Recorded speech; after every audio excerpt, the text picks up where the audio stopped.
Bom, olá Homo sapiens. Você provavelmente já deve ter visto que houve um debate entre três criacionistas, né, os famosos Adalto Lourenço, Marcos Eberle e João Paulo, e três cientistas, né, também famosos na divulgação científica, que é o Pirula, o Sacani e o Felipe Haime. E nesse vídeo quero fazer uma breve, mais breve possível, impressão que eu tive desse debate. Eu já assisti acho que umas 5 horas dele, então bem mais da metade, eu acho. Não consegui ver quanto ficou no total, mas cheguei à parte do Pirula. E eu quero aqui fazer umas impressões, alguns pontos que eu acho que são importantes nesse tipo de assunto. Farei react, farei análises mais aprofundadas de cada parte, que vai ter muita coisa para falar, evidentemente. Mas eu acho que é importante fazer essa introdução, mas essa reflexão, tá?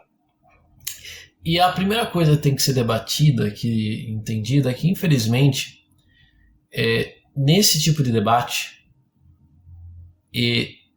os criacionistas eles já vencem antes de começar.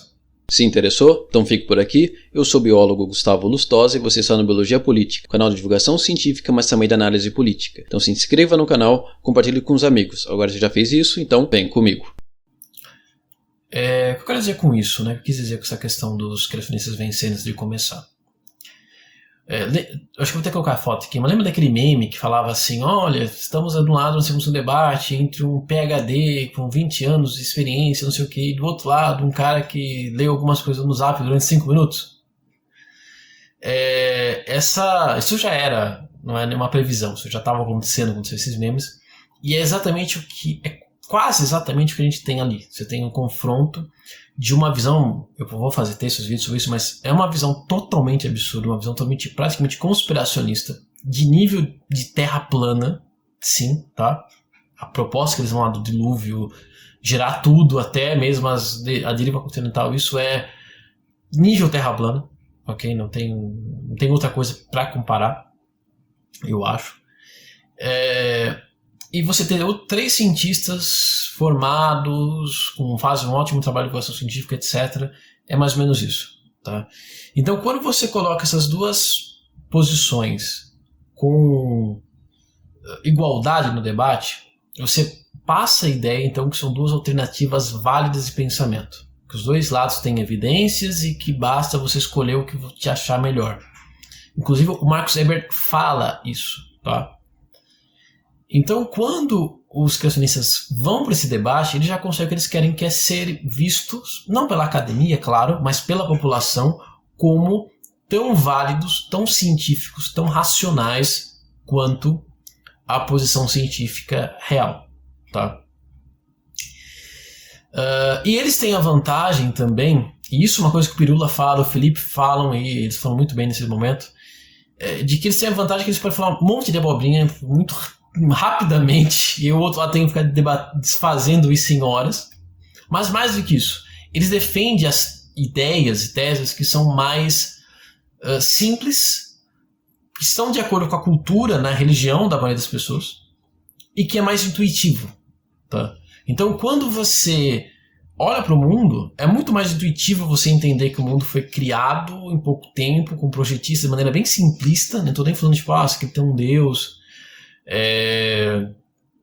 que criou às vezes a física e tal, e aí as coisas foram começando e seguindo essa programação. Não, você que Deus criou tudo em dias e ponto. Que Deus criou os macacos para subir em árvores e árvores para os macacos subirem. Ok. Do que você pensar que é um processo lento e complexo. Tá? Então, eles têm essa vantagem, uma vantagem que é muito difícil de se superar. Tá?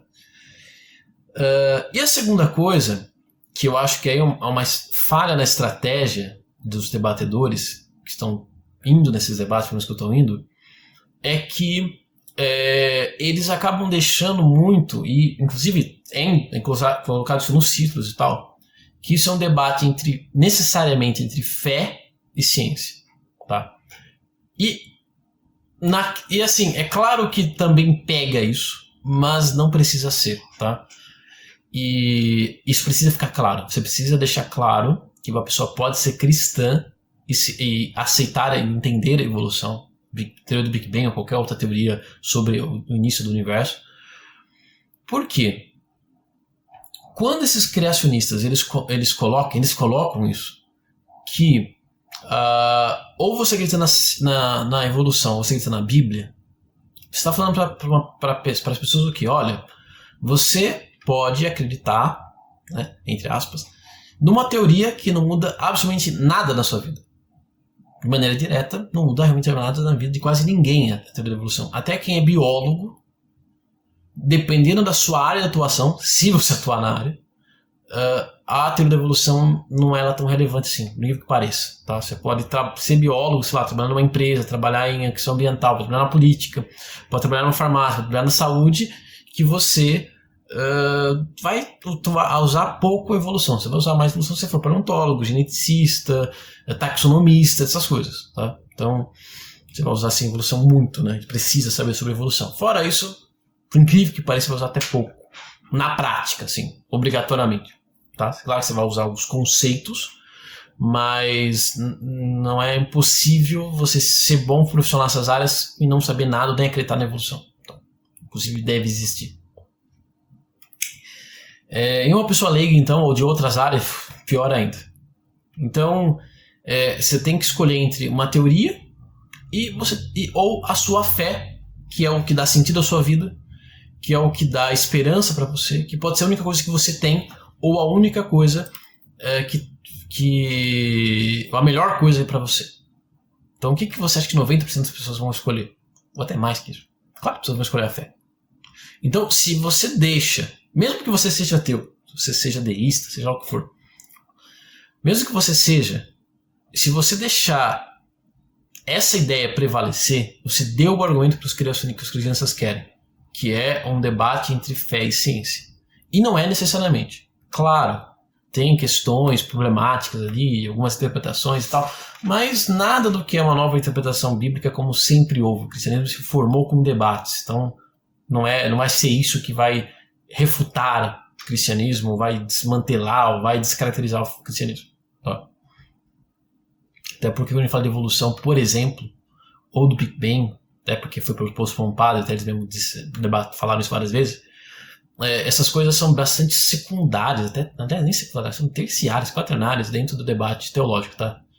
Tô reparando que eu tô meio vermelho, gente, é porque eu não dormi ainda, tá? Então, trabalhando à noite.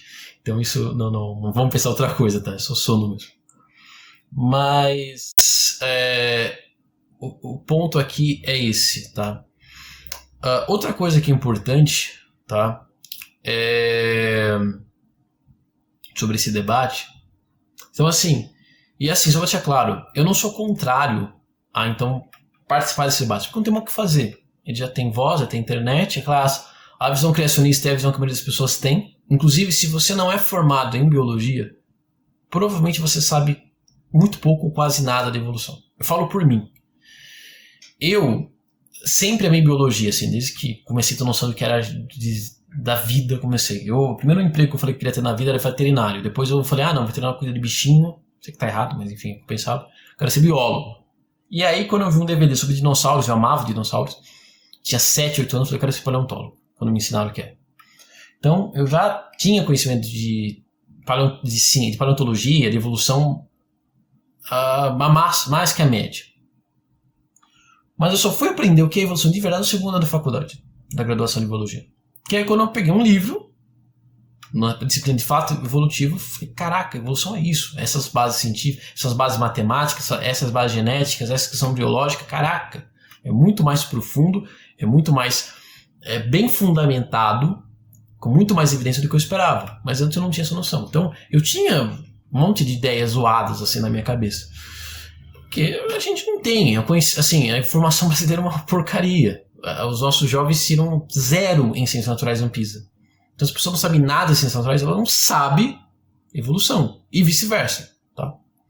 Então, é óbvio que o cristianismo é a maioria. Então, você precisa saber dialogar com essas pessoas, mas você precisa tomar esse cuidado. Com o quê? Primeiro, deixar claro que a pessoa pode ser evolucionista e teísta, evolucionista e cristã. Tá? E segundo, tentar o máximo possível deixar claro que isso não é um debate de iguais, é um debate entre uma conspiração, uma visão sem qualquer critério técnico objetivo. É só vocês prestarem atenção no debate. Era assim, eles achavam qualquer pontinho fora, e às vezes nem estava fora, eles inventavam de uma teoria, ou do Big Bang, ou da evolução, e falavam, viu, isso aqui prova que você está refutado. E aí eles apresentavam um monte de ideias, sem evidência nenhuma das visões deles. E quando eu era refutado, assim, mas não dá para explicar tudo, a gente está desenvolvendo, debate, aí o debate dentro do mundo do design inteligente é legal. Quando a Big Bang ou a teoria da evolução é atualizada, é errado, é prova que ela é falsa, que elas são falsas, que tá atualizando, tá correndo atrás dos dados, que nem o Eberlin falava. Enfim. Então, eu acho que assim, que se você que faz divulgação científica, você que faz ou que quer conversar, debater com pessoas, lembre-se disso. Né? Lembre-se que a gente precisa deixar claro esses dois pontos, tá? De que não é um debate de iguais e que não é uma questão de fé necessariamente, senão a gente vai perder esse debate. E isso tem efeitos, tá? Eu falei, a teoria da evolução ela não tem efeitos diretos na vida da pessoa. Realmente não tem, mas se em longo prazo isso vai ter um efeito terrível. Porque se você não acredita na evolução, você não entende evolução, você não entende quase nada de biologia. Se você entende biologia, você não vai entender, por exemplo, por que é importante vacinas. E assim por diante. Tá? Se não me engano, o Eberlin, por exemplo, também foi contra a vacinação contra a Covid. Então, como diz na Bíblia, um abismo chama outro. Tá? Então, se a gente perder a luta contra os criacionistas, a gente logo vai estar perdendo contra os terraplanistas. E aí depois disso, cara, eu não sei o que acontece com esse país. E a gente está num mundo que a gente está falando que a gente tem que discutir como se adaptar à inteligência artificial. E agora a gente está debatendo ainda se houve um dilúvio e esse dilúvio gerou a deriva continental. Ok? Então, assim, é triste, é assustador a gente estar debatendo esse tipo de coisa, mas fazer o quê? É a situação atual. A gente vai ter que saber para debater e vai ter que saber que a gente já chega perdendo, porque a gente tá tendo que debater isso, mas a gente tem que fazer uma forma que a derrota seja o menor possível. Tá? Se a gente não saber fazer isso, cara, a gente vai voltar para a Idade das Trevas. Sabe? Isso nem é lá muito uma metáfora. Ok? E aí, sobre o que eu vi do debate, tá? Cara, Sacani é muito ruim debatendo, desculpa. Sacani não tem jeito para debate, nem personalidade para debate. Não é culpa dele, tá? Não sei. Eu não acompanho muito o trabalho dele, mas acho que ele deve ser muito bom. Ele parece ser um cara simpático, didático. Mas ele não é bom para debater. Ele melhorou quando entrou na parte de geologia, de vulcões. Aí sim, né? Pelo menos ali ele conseguiu ser mais enfático. Mas se não fosse o Felipe ali, o Pirula, pelo amor de Deus, os caras iam nascer de braçada. E assim, isso não é muito de surpreender, porque debate é o pior método possível para se aprender algo, mesmo num podcast, nesse formato. Porque é muito fácil virar um debate, uma discussão de surdos, ou virar puro sofismo, de um ficar xingando o outro, ou frases de efeito. Precisa de um bom mediador para você não virar, e o Vilela é um bom entrevistador. Eu vi alguns podcasts dele, eu achei muito bons, entrevistas que ele fez. Muito melhor que entrevistadores de TV aí. Mas para debate é porque são assuntos que nem ele mesmo sabe, ele não sabe muito bem. Então assim, deveriam também buscar um formato um pouco melhor. O debate, a primeira parte com o Big Bang, nossa, aquilo foi... Eu não aguentei, uma hora comecei até a adiantar, porque eu não estava aguentando mais. Primeiro que eu não entendo muito do assunto, segundo que estava muito ruim, muito chato. Ficava um monte de gente jogando número para lado para o outro, alegações. Então assim, foi chato pra caramba. Imagino que as outras pessoas também devem sentir a mesma coisa. Então, esse formato precisa melhorar. Precisa ali uma contagem de tempo, sim. Precisa ali focar em cada argumento. Por exemplo, muita coisa que eles vão soltando, não dá pra ser brega, porque é muita coisa aleatória. Então, tem que tentar regrar. Falar, discute isso, tá? Mostra a fonte. Não tem fonte, então não vou nem considerar. Tem que ser enfático, assim. Por exemplo, o Eberlin falou da Eva mitocondrial e o Adão cromossomal. Claro, isso é tão fácil refutar. Pela própria pesquisa, Adão e Eva, esses, entre aspas, Adão e Eva, existiram há mais de 200 mil anos. Já refuta a ideia de terra jovem. E mais, eles têm que viveram juntos. Acho que a Eva existiu há 200 mil e o Adão há 400 mil, se não me engano. Depois eu coloco aqui um artigo para confirmar isso. O mínimo que já propuseram para esses dois é 60 mil.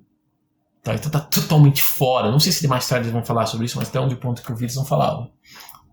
Então, é só um exemplo, entendeu? De como é fácil refutar alguns pontos deles. Então é isso. Eu vou assistir, vou fazer os recortes, vou fazer ali os reacts, vou fazer textos, espero aí que vocês tenham. E comente aí o que vocês acharam, as impressões que vocês tiveram, o que vocês acham desse tipo de debate e sugestões para esse tipo de conteúdo, tá? Bom, então por enquanto é só isso. Valeu, falou e até mais.